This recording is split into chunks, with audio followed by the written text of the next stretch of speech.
Hey, Mark here. How's it going? I was scrolling social media this morning and I saw a question about cleaning crystals, and I thought the best way I could answer that question is actually do a short video. So, for me, for crystals, the easiest way to clean them physically, I just use like a feather duster or a soft cloth, something like that. A lot of crystals are definitely have issues with water. Salt water, of course, can be harmful to some crystals depending upon the chemical composition. So I really just do something really simple in the physical. Now, energetically, spiritually, magically, that's a different story. So what I'll do first off is I want to get myself sensitive to the energy of the crystals. So to do that, I'll just kind of pump my hands, vigorously, and then I'll flip them, and this gets your hands very sensitive to energy. I mean, you can even, in fact, just kind of push your hands a little bit apart, a little bit together. Don't let them touch. You could feel that energy between because your hands are that much more sensitive. So for this example, I'll take a quartz crystal from my collection. And what I do is I imagine and I feel the energy of the divine, the goddess, the source, however you want to call it.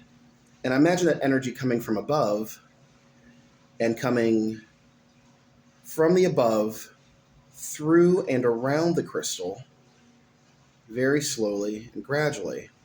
And then I'll guide that energy from the above to, as I say, the below. In this case, I'm guiding that energy all the way from the heavens to the center of the earth below.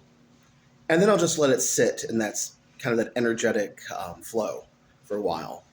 And when the crystal feels a bit lighter, when it feels complete, when my intuition tells me it's good, then I'll just stop. And very simple, because energy follows intention and attention, I just have to not pay attention to that universal flow. And then I'll go and I'll take my crystal and I'll feel it. And I'll say, yes, it does feel lighter. It does feel cleaner. And so I know that I've done that with my crystal. Now, if you have a bunch of crystals on the shelf and you've practiced, cleansing your crystals with energy pretty well, then you could easily just key the energy onto like the shelf your crystals are on, guide the energy from above and all the way to the below, just like with that singular crystal.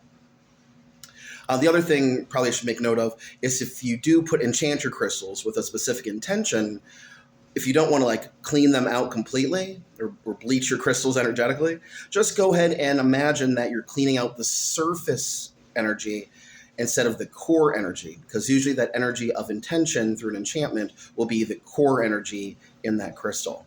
So I hope that helps everyone out. If you have any questions, you know how to reach me on social media, and have an awesome day. Blessings.